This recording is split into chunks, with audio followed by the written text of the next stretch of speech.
ये इंडिया है, यहाँ उत्सव के लिए परमिशन लेनी पड़ती है और उपद्रव के लिए नहीं।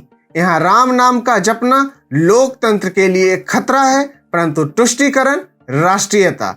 यहाँ एक राज्य के निवासी के ऊपर तमिलनाडु जैसे राज्य में हो रहे शोषण को उचित बताया जाता है और उस शोषण के पीछे खड़े राक्षसों का पर्दाफाश करने वालों को राष्ट्रीय सुरक्षा के लिए खतरा सिद्ध कर दिया जाता है। यहाँ हिंदी थोपने का दर्द रोया जाता है और भाषीय आधार पर लोगों को पीड़ित किया जाता है और इन पीड़ितों का दुख जन जन तक पहुंचाने वाले को नफरत फैलाने वाला करार देके गिरफ्तार कर लिया जाता है।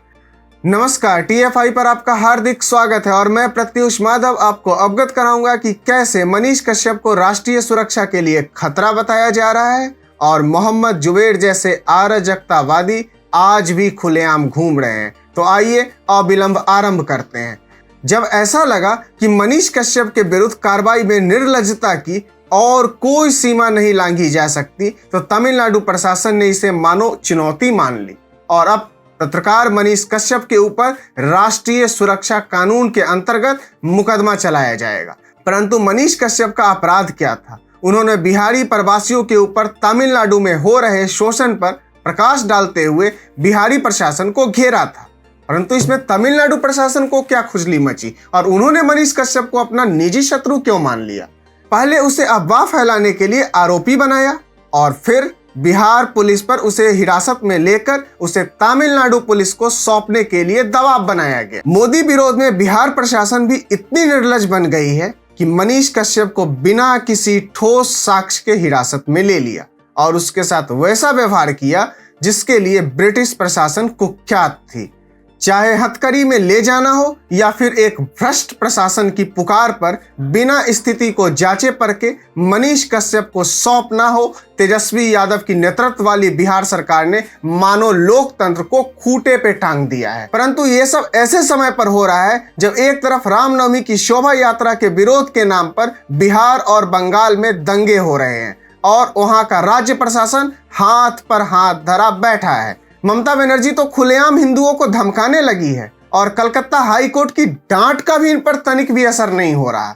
इसके अतिरिक्त जब कोई व्यक्ति इसका विरोध करता तो मीर फैसल और मोहम्मद जुबैर जैसे स्वघोषित पत्रकार इन्हें समाज के लिए खतरा बताकर इस्लामिस्टों की फौज इनके पीछे लगा देते हैं।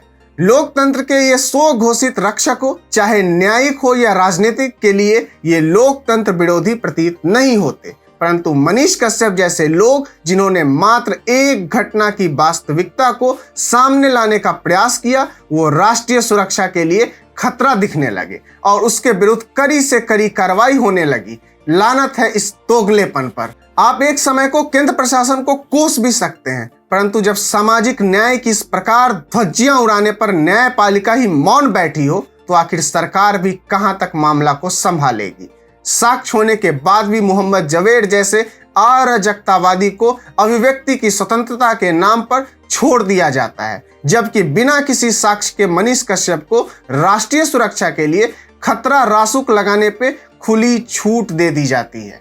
एक समय था जब 1994 में इसरो के शीर्ष वैज्ञानिक में से एक एम नंबी नारायण को यौन संबंध के बदले में गोपनीय दस्तावेज साझा करने के झूठे आरोप में केरल पुलिस ने हिरासत में ले लिया था और उन्हें इंटेलिजेंस ब्यूरो के अवसरवादी अधिकारियों को सौंप दिया गया था।